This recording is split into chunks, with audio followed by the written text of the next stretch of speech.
They fired a young East Asian man on Tuesday.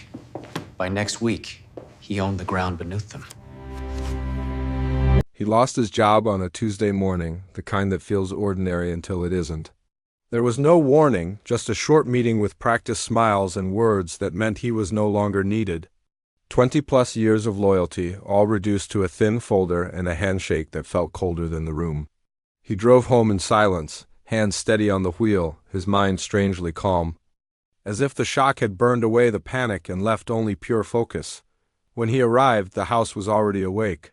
His wife was dressed, a wine glass in her hand, scrolling through her phone like the world was exactly as it should be. When he told her what happened, she barely reacted. No concern, no fear, just a detached nod and a comment about how maybe now he'd finally do something bigger with his ideas. The words stung more than the termination.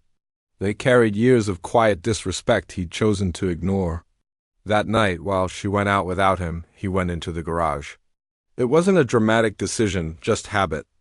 Inside an old storage box sat something he'd been building for years in fragments and late nights, a system no one had believed in when he first imagined it.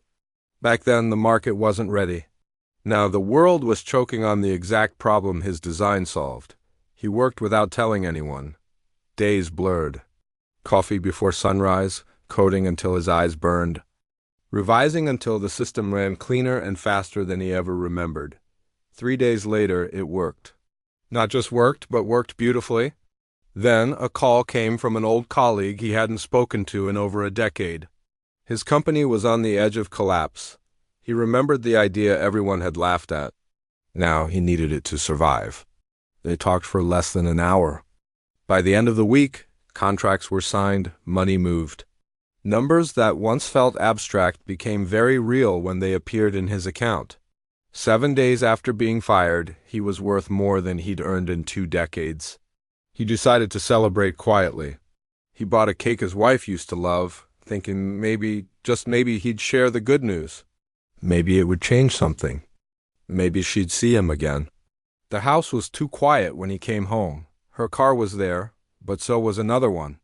A familiar one. He didn't rush upstairs. He didn't need to. The sounds told him everything. When he opened the bedroom door, the truth didn't explode. It settled. His wife in their bed. His boss beside her. Both of them startled, then defensive, then oddly smug, as if they'd won something. He said nothing. Words felt unnecessary. He walked back downstairs, left the cake untouched on the counter, and drove away. That was the moment his old life ended, not with rage, but with clarity. What followed wasn't chaos. It was methodical. He rented a small place and hired a lawyer, then an accountant. While they assumed he was broken and unemployed, he was building again. This time, not just software, but leverage.